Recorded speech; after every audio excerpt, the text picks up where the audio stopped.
Hi there, this is the brand new key fob for 2025. If you have the previous model, it'll look like this. The process is entirely different.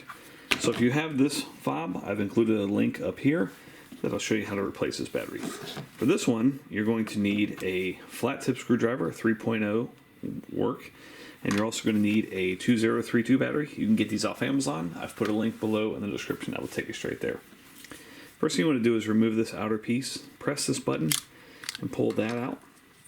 Now, this is the piece that's going to be coming out. You want to put your screwdriver right here and just gently, you can see where the screwdriver is, gently pry out that piece.